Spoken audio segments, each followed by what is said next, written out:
اپنے مسائل کو حل کرنے کے لیے سبسکرائب کریں آپ کے مسائل کا حل۔ پیپرز میں کامیابی پانے کا نسخہ۔ ثنا سلیم، کراچی۔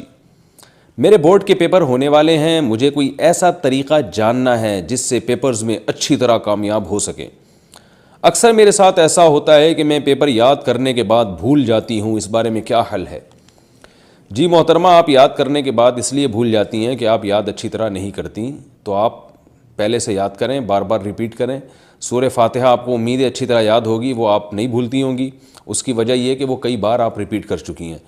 تو محنت کریں، یہی پیپرز میں کامیاب ہونے کا طریقہ ہے۔ ایسا کوئی وظیفہ، ایسا کوئی ٹوٹکا، ایسا کوئی نسخہ ابھی تک مارکیٹ میں آیا نہیں ہے کہ محنت کیے بغیر آپ پیپر میں اچھے نمبروں سے کامیاب ہو جائیں۔ پھر یہی ہے کہ وہ ایگزامینر سے جو ہے وہ رشوت اور اس طرح کی جو چیزیں ہمارے معاشرے میں چل رہی ہیں، وہ اس سے پھر یہ ہے کہ وہ ڈالڈا ملا دیتے ہیں پرچے میں۔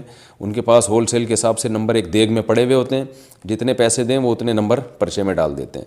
یہ ناجائز طریقہ ہے۔ تو جائز طریقہ یہی ہے کہ محنت کریں، یاد کر کے اگر بھول جاتی ہیں تو بہت پہلے سے یاد کرنا شروع کر دیں، تاکہ پورے سال اس کو ریپیٹ کرنے کا موقع ملے۔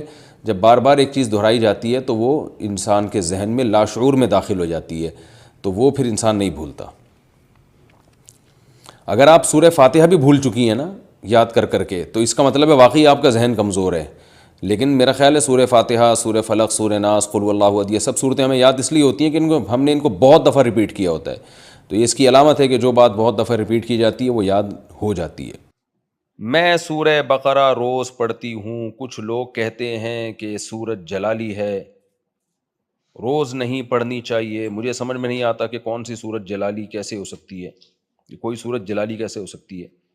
روز پڑھ لیا کریں، کوئی حرج نہیں ہے۔ دیکھیں، بہتر تو یہ ہے کہ ایک مہینے میں ایک قرآن ختم کریں۔ ڈیلی سورہ بقرہ پڑھنے کے بجائے الف لام میم سے شروع کریں، الحمد سے، اور تھوڑا تھوڑا پڑھ کے پورا قرآن ختم کر لیا کریں، پھر دوبارہ سے شروع کریں۔ یہ سب سے زیادہ ترجیح اس کو دینی ہے، تاکہ پورا قرآن پڑھیں نا۔ ہر سورت کے اپنے ایک فضائل ہوتے ہیں۔ اس کے بعد پھر چند صورتیں مخصوص ایسی ہیں جن کے فضائل زیادہ ہیں، ان کو پڑھ لیا کریں، جیسے سورہ ملک رات کو سونے سے پہلے یا عشاء کے بعد پڑھنا، اور سورہ بقرہ حدیث میں آتا ہے جس گھر میں پڑھی جاتی ہے اس میں شیاطین جنات کے اثرات نہیں آتے۔ تو پہلے پورا قرآن کا ایک معمول بنائیں کہ اتنا حصہ روز پڑھنا ہے، تاکہ ایک مہینے میں یا 2 مہینے میں یا 3 یا 4 مہینے میں قرآن ختم ہو جائے۔